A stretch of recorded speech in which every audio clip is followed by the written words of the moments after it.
স্তন ক্যান্সার যদি আগে আগে ধরে ফেলা যায় তাহলে চিকিৎসা করে সাধারণত সম্পূর্ণ সারিয়ে তোলা সম্ভব।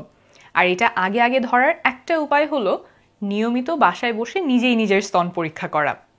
কিভাবে নিজের স্তন পরীক্ষা করবেন সেটা এই ভিডিওতে ধাপে ধাপে খুব সহজ করে বুঝিয়ে বলবো। বাসায় বসে স্তন পরীক্ষা করার মোট 5টা ধাপ আছে। প্রথম 3 ধাপে আমরা চোখ দিয়ে দেখে দেখে স্তন পরীক্ষা করব, আর পরের 2 ধাপে হাত দিয়ে পরীক্ষা করব। এক এক করে বুঝিয়ে বলছি। প্রথম ধাপ, আপনি আয়নার সামনে দাঁড়াবেন, হাত দুটো দুই পাশে থাকবে এভাবে। তারপরে আয়নায় নিজের স্তনের দিকে খুব ভালো করে লক্ষ্য করবেন। কি কি খেয়াল করবেন? মোট 7টা জিনিস। ওই যে স্তন ক্যান্সারের 7টা লক্ষণ আমরা জেনেছিলাম, সেগুলো এখন আবার খুব ভালো করে খেয়াল করবেন। এখানে ছোট্ট করে সেই 7টা লক্ষণ আবারও একটু বলে দেই। প্রথমে স্তনের 3টা লক্ষণ, স্তনের কোথাও চাকা, ফোলা বা চামড়া পুরু হয়ে আছে এমন দেখাচ্ছে কিনা। তারপর স্তনের চামড়া, সেখানে কুচকানো, টোল বা ভাঁজ পড়া, কমলার খোসার মতো র্যাশ বা ফুসকুড়ি এমন দেখাচ্ছে কিনা। স্তনের আকার আকৃতিতে কোনো পরিবর্তন এসেছে কিনা। আর তারপরে স্তনের বোটার 3টা লক্ষণ, স্তনের বোটা থেকে কোনো তরল বের হচ্ছে কিনা, পানি, পুজ, রক্ত বা অন্য কোনো তরল পদার্থ। স্তনের বোটা বা বোটার আশেপাশের চামড়ায় র্যাশ বা ফুসকুড়ি, চলতে পড়া, লালচে হয়ে যাওয়া বা অন্য কোনো পরিবর্তন দেখাচ্ছে কিনা। স্তনের বোটার অবস্থানে বা আকারে কোনো পরিবর্তন এসেছে কিনা, দেখতে মনে হচ্ছে যে স্তনের বোটা ভেতরে ঢুকে গেছে এমন দেখাচ্ছে কিনা। তাহলে স্তনের 3টা লক্ষণ, স্তনের বোটার 3টা লক্ষণ, আর শেষে বগল এবং গলার 2 পাশের হাড়ের আশেপাশে ফোলা অথবা চাকা আছে কিনা সেটা খেয়াল করবেন। অর্থাৎ আয়নার সামনে দাঁড়িয়ে স্তন, স্তনের বোটা, বগল এবং গলার 2 পাশের হাড় পর্যন্ত খেয়াল করবেন। এই গেল প্রথম ধাপ। দ্বিতীয় আর তৃতীয় ধাপে আমরা এই জিনিসগুলোই আবার দেখব, কিন্তু আমাদের হাতের অবস্থানগুলো পরিবর্তন হবে। বুঝিয়ে বলছি। দ্বিতীয় ধাপে আমরা 2 হাত কোমরে রেখে স্তন পরীক্ষা করব। অর্থাৎ আপনি আয়নার সামনে দাঁড়িয়ে 2 হাত কোমরে রাখবেন আর কাঁধ দুটো একটু সামনের দিকে ঝুঁকবে। আমি এখানে একটু দেখিয়ে দেই। 2 হাত কোমরে রাখা আর তারপর কাঁধ দুটো সামনের দিকে ঝুঁকানো। এইভাবে বুকের মাংসপেশিটা টান টান হয়, ফলে স্তনের কিছু পরিবর্তন আরও ভালোভাবে বোঝা যায়। তৃতীয় ধাপে আমরা 2 হাত উঁচু করে আবার ওই 7টা জিনিস লক্ষ্য করব, ছবিতে যেমন দেখতে পাচ্ছেন। কারণ হাত উঁচু করলে স্তনে কোথাও ভাঁজ বা টোল পড়েছে কিনা, আকার আকৃতিতে পরিবর্তন আসলো কিনা, এইসব আরও ভালোভাবে বোঝা যায়। আর এভাবে বগলটাও খুব বেশি ভালো করে দেখা যায়। তো এই অবস্থানে আপনি খেয়াল করে দেখবেন বগলে কোথাও ফোলা, চাকা বা চামড়াটা পুরু হয়ে আছে কিনা এমন দেখা যাচ্ছে কিনা। তাহলে প্রথম 3টা ধাপ হয়ে গেল। কি কি ছিল প্রথম 3টা ধাপ? প্রথমে হাত দুপাশে রেখে, তারপরে কোমরে হাত দিয়ে কাঁধ দুটো একটু সামনে ঝুঁকিয়ে, আর তারপরে হাত উঁচু করে স্তন এবং আশেপাশের জায়গাটুকু দেখে দেখে পরীক্ষা করা। এই 3 ধাপে আমরা স্তন চোখে দেখে দেখে পরীক্ষা করেছি। এখন থেকে আমরা স্তন হাত দিয়ে পরীক্ষা করব। চতুর্থ ধাপ হচ্ছে শুয়ে হাত দিয়ে স্তন পরীক্ষা করা। এবার আমরা হাত দিয়ে চেপে চেপে দেখব স্তনের কোথাও চাকার মতো আছে কিনা। ডান হাত দিয়ে বাম স্তন পরীক্ষা করবেন আর বাম হাত দিয়ে ডান স্তন পরীক্ষা করবেন। এই পরীক্ষাটা শুয়ে করবেন, কারণ শোয়া অবস্থায় পুরো স্তন সহজে পরীক্ষা করা যায়। আর শুয়ে কাঁধের নিচে একটা বালিশ দিয়ে নেবেন। হাত দিয়ে চেপে করার এই পরীক্ষাটা ডান বাম যে কোনো দিক দিয়ে শুরু করা যায়। ধরেন আপনি প্রথমে বাম স্তন দিয়ে পরীক্ষা শুরু করতে চান, সেজন্য বাম হাতটা মাথার পেছনে রাখবেন আর তারপর ডান হাতের আঙুল দিয়ে চেপে চেপে ডান স্তন পরীক্ষা করবেন। কিভাবে চাপ দিবেন সেটা এখন একটু বুঝিয়ে বলি। চাপটা দিবেন আঙুলের নিচের এই অংশ দিয়ে, এইভাবে চাপ দিয়ে দিয়ে পরীক্ষা করবেন। আঙুলটা সোজা এবং এই জয়েন্টে আঙুল বাঁকানো, এইভাবে। অনেকে যেটা করেন আঙুল এভাবে বাঁকিয়ে আঙুলের মাথা দিয়ে চাপ দেন, এতে কিন্তু স্তনের পরিবর্তনগুলো অত সহজে বোঝা যায় না। তাই আমরা আঙুলের মাথা দিয়ে না, আঙুলটা সোজা রেখে এই জয়েন্টে বাঁকিয়ে এইভাবে আঙুলের পাতা, নিচের পাতা যেটা, এই পাশটা দিয়ে চাপ দিব। আর প্রতি চাপে ধরেন একটা 2 টাকার কয়েনের সমান অংশ পরীক্ষা করবেন।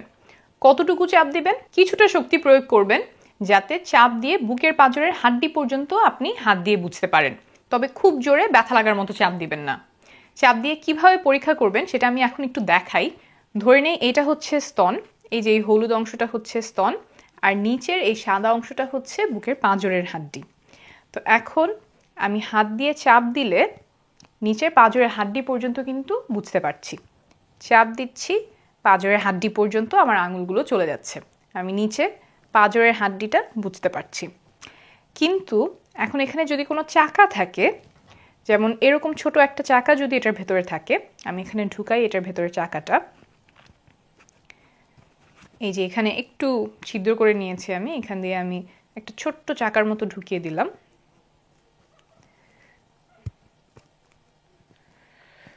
চাকাটা এখন ভেতরে।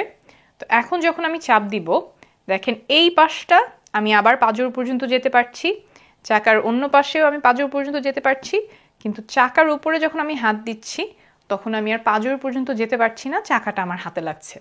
এই যে এই পাশে পাঁজর পর্যন্ত গেলাম, এই পাশে পাঁজর পর্যন্ত গেলাম, কিন্তু এইখানে চাকার উপরে আমি আর পাঁজর পর্যন্ত যেতে পারছি না। তো এরকম চাকা যদি আপনি স্তনে পান তাহলে অবশ্যই একজন ডাক্তার দেখাবেন, আর এইভাবে চাপ দিয়ে দিয়ে পুরো স্তনটা আপনি পরীক্ষা করবেন। কতটুকু অংশ পরীক্ষা করতে হবে? গলার দুই পাশের হাড় থেকে লম্বালম্বিভাবে বুকের পাঁজর যেখানে শেষ হয় এই পুরো জায়গাটুকু পরীক্ষা করবেন। বগলটা পরীক্ষা করবেন, কারণ স্তন বগল পর্যন্ত যায়, আর স্তনের বোটা এবং বোটার আশেপাশের জায়গাতেও চাপ দিয়ে পরীক্ষা করতে ভুলবেন না। একটা স্তন পরীক্ষা হয়ে গেলে একইভাবে আরেকটা স্তন পরীক্ষা করবেন। 2 স্তন এরকম হাত দিয়ে চাপ দিয়ে পরীক্ষা করে ফেললে 4র্থ ধাপ শেষ। এবার আমরা আমাদের শেষ ধাপে চলে এসেছি, 5ম ধাপ। এখন দাঁড়িয়ে বা বসে বগল পরীক্ষা করতে হবে।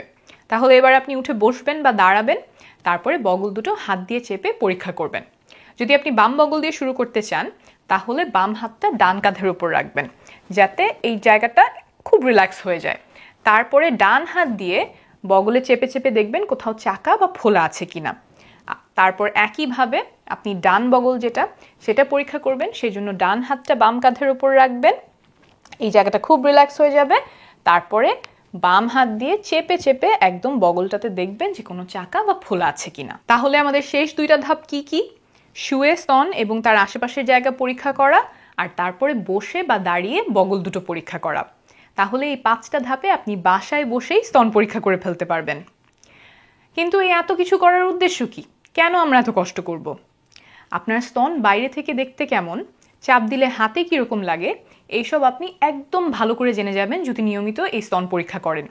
এইটা জানা গুরুত্বপূর্ণ, কারণ এক একজনের স্তন এক এক রকম। আবার একই মানুষের 2 স্তন 2 রকম হতে পারে, একটা বড় একটা ছোট এমন হতে পারে, এবং সেটা স্বাভাবিক। কিন্তু আপনি আগে থেকে যদি খেয়াল না করেন তাহলে হঠাৎ একদিন দেখলে হয়তো ভয় পেয়ে যাবেন। বা আরও গুরুত্বপূর্ণ হলো, স্তনে ক্যান্সারের লক্ষণের মতো যদি কোনো পরিবর্তন আসে তাহলে আপনি যদি নিয়মিত স্তন পরীক্ষা না করেন তাহলে হয়তো আগে আগে সেই পরিবর্তনগুলো ধরতে পারবেন না। এখানে আরও কিছু বিষয় আছে, যেমন এক এক সময় স্তন এবং আশেপাশের জায়গা এক এক রকম হতে পারে। যেমন মাসিকের আশেপাশের সময়ে কারো কারো স্তনে, বিশেষ করে বগলের কাছে একটু দলা দলা লাগতে পারে, চাপ দিলে ব্যথা হতে পারে। মেনোপজ বা মাসিক একেবারে বন্ধ হয়ে যাওয়ার পরে স্তনের দলা দলা ভাব কমে এসে স্তন আরও নরম হয়ে যেতে পারে। তাই আপনার স্তন কেমন সেইটা আপনার জানা প্রয়োজন। নিয়মিত যদি নিজের স্তন পরীক্ষা করেন তাহলে আপনি আপনার স্তনের জন্য কোন বিষয়টা স্বাভাবিক আর কোন বিষয়টা অস্বাভাবিক কোনো পরিবর্তন এসেছে সেইটা নিয়ে আপনি সবচেয়ে ভালো ধারণা পাবেন। এতে করে যে কোনো ধরনের পরিবর্তন খুব সহজেই ধরে ফেলতে পারবেন, ফলে অনেক ক্ষেত্রে স্তন ক্যান্সার গুরুতর হবার আগেই সেটা ধরে ফেলে চিকিৎসা করা সম্ভব হবে। কখন এই পরীক্ষা করবেন? নিয়মিত পরীক্ষা করার চেষ্টা করবেন, মাসে অন্তত একবার, আর প্রতি মাসে একই সময় পরীক্ষাটা করার চেষ্টা করবেন।